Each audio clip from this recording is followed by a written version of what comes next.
How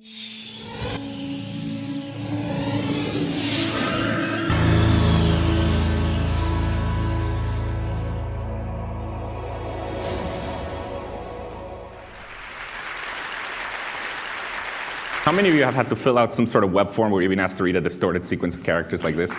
Yeah. How many of you found it really, really annoying? Okay, outstanding. So I invented that. Or I was one of the people who did it. That thing is called a CAPTCHA. And the reason is there is to make sure that you, the entity filling out the form, are actually a human and not some sort of computer program that was written to submit the form millions and millions of times. The reason it works is because humans, at least non-visually impaired humans, have no trouble reading these distorted squiggly characters, whereas computer programs simply can't do it as well yet. So for example, in the case of Ticketmaster, the reason you have to type these distorted characters is to prevent scalpers from writing a program that can buy millions of tickets two at a time.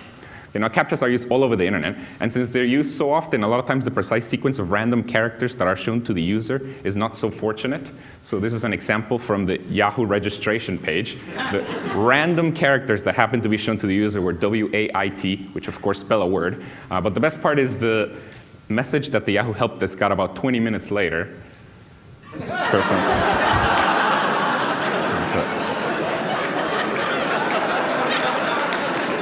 Person thought they needed to wait. This, of course, is not as bad as this poor person who...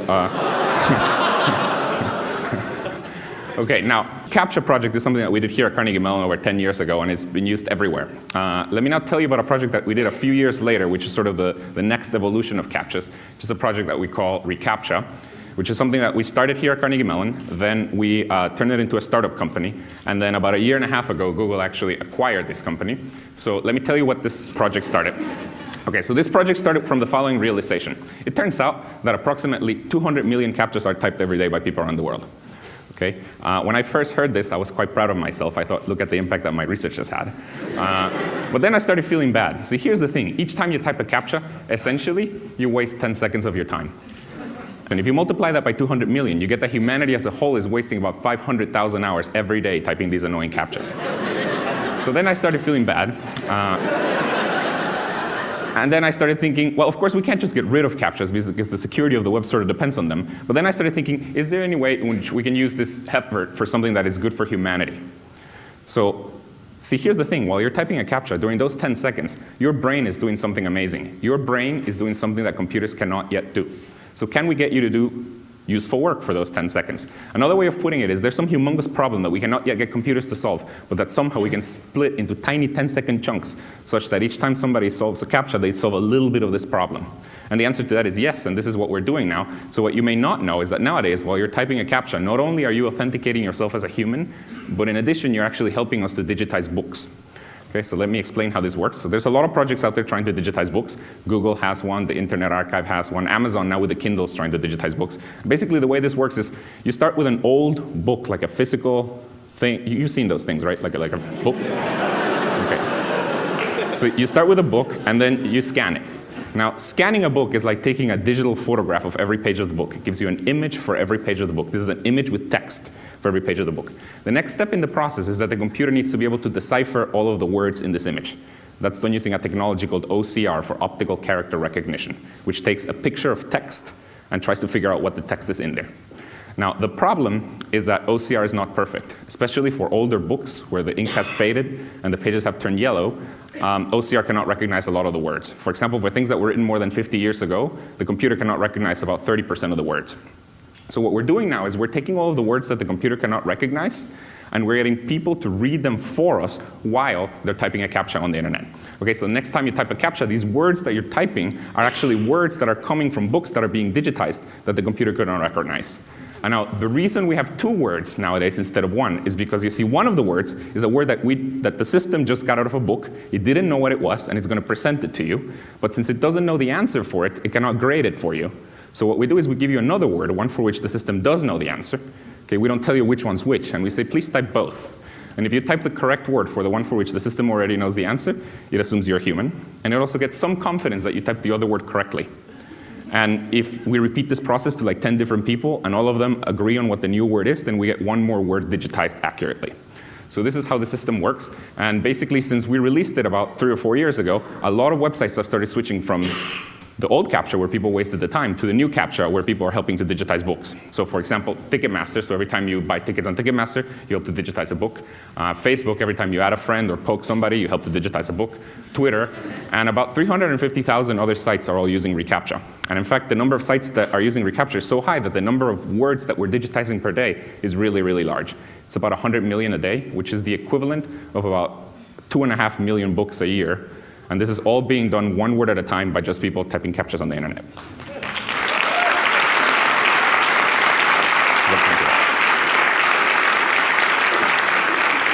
Okay, now, of course, since we're doing so many words per day, funny things can happen. And this is especially true because, see, now we're giving people 2 randomly chosen English words next to each other. Okay, so funny things can happen. So for example, we presented this word. It's the word Christians. There's nothing wrong with it. But if you present it along with another randomly chosen word, bad things can happen. So we show this. But it's even worse because the particular website where we show this actually happened to be called the Embassy of the Kingdom of God. Oops. Yep. Here's another really bad one, johnedwards.com.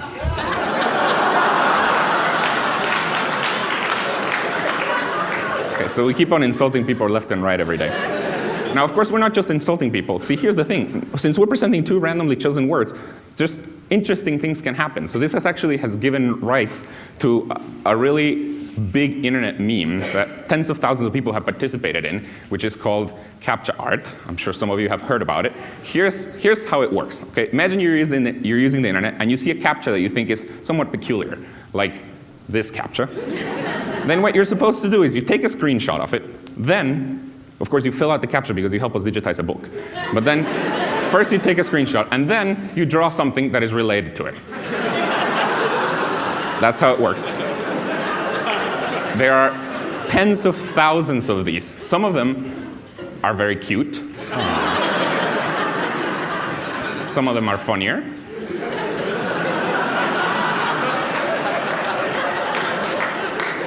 And some of them, like paleontological schwizzle,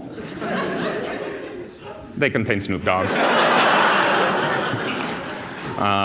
Okay, so this is my favorite number of reCAPTCHA. So this is the favorite thing that I like about this whole project.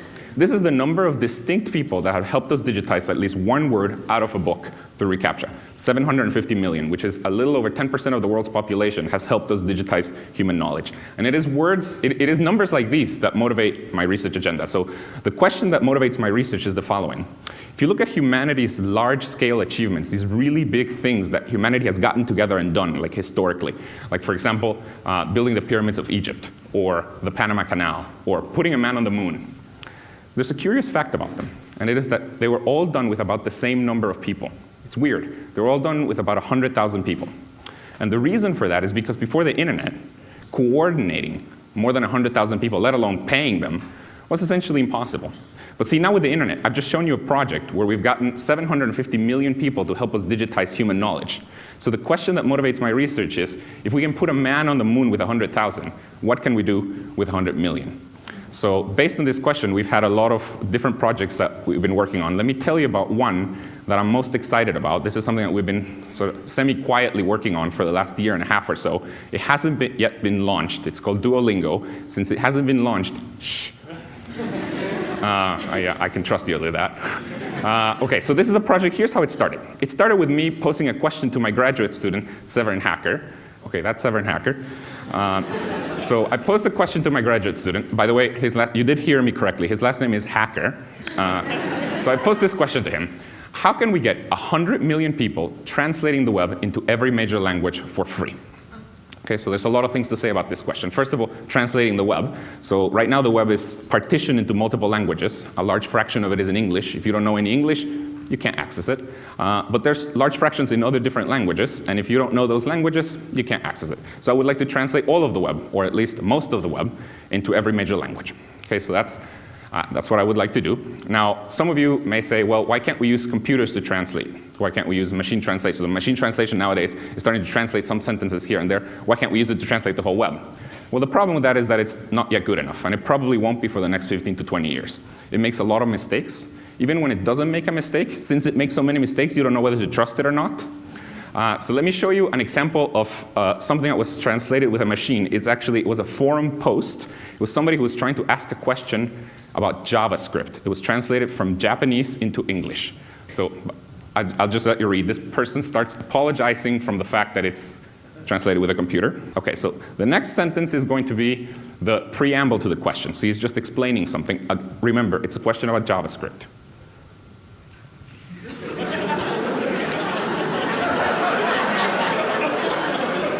Okay.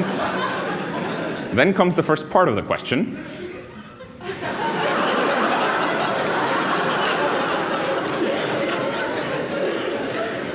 Then comes my favorite part of the question.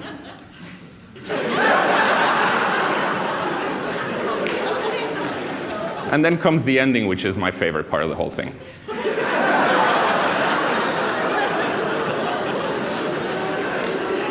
Okay, so computer translation, not yet good enough. Okay, so back to the question. So we need people to translate the whole web. Okay, so now the next question you may have is, well, why can't we just pay people to do this? We could pay professional language translators to translate the whole web. We could do that. Unfortunately, it would be extremely expensive. For example, translating a tiny, tiny fraction of the whole web, Wikipedia, into one other language, Spanish. Okay, Wikipedia exists in Spanish, but it's very small compared to the size of English. It's about 20% of the size of English. If we wanted to translate the other 80% into Spanish, it would cost at least $50 million. And this is even at the most exploited outsourcing country out there. Okay? So it'd be very expensive. So what we want to do is we want to get 100 million people translate the web into every major language for free. Okay? Now, if this is what you want to do, you pretty quickly realize you're going to run into two pretty big hurdles, two big obstacles.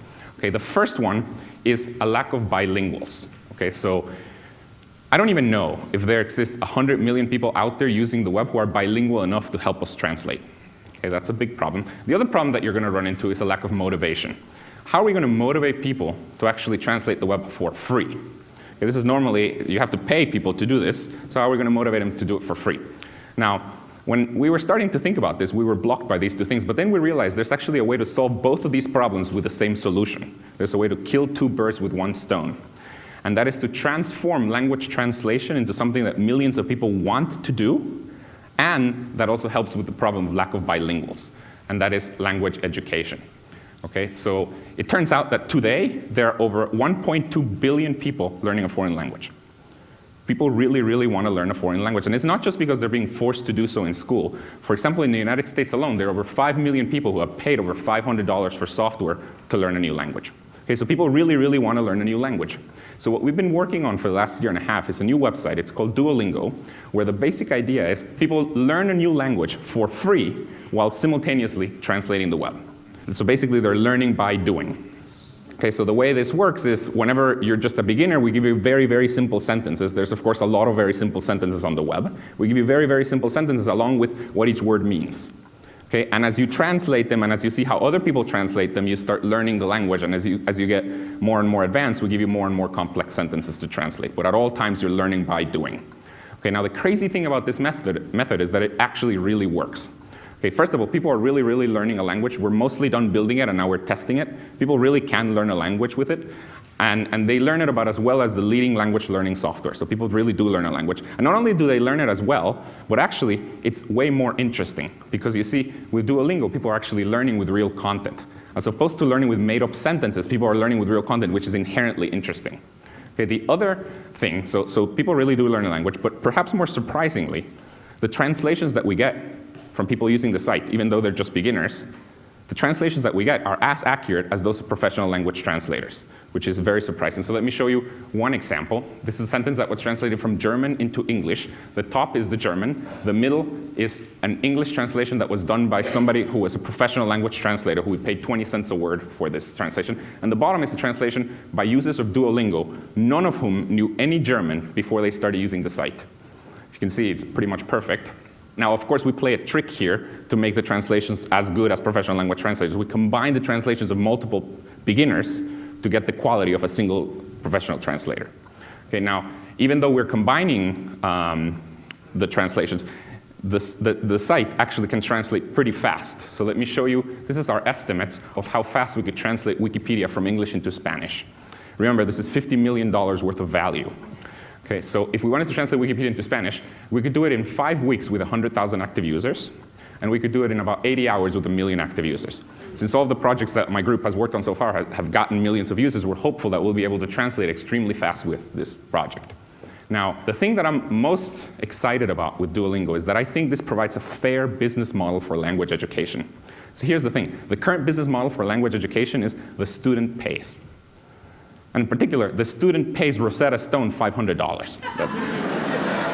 That's the current business model. The problem with this business model is that 95% of the world's population doesn't have $500. So it's extremely unfair towards the poor. Okay, this is totally biased towards the rich. Now, see, in Duolingo, because while you learn, you're actually creating value. You are translating stuff, which, for example, we could charge somebody for translations. So this is how we could monetize this. Since people are creating value while they're learning, they don't have to pay with their money, they pay with their time. But the magical thing here is that they're paying with their time, but that is time that would have had to been spent anyways learning the language. Okay, so the nice thing about Duolingo is I think it provides a fair business model, one that doesn't discriminate against poor people. So here's the site. Thank you.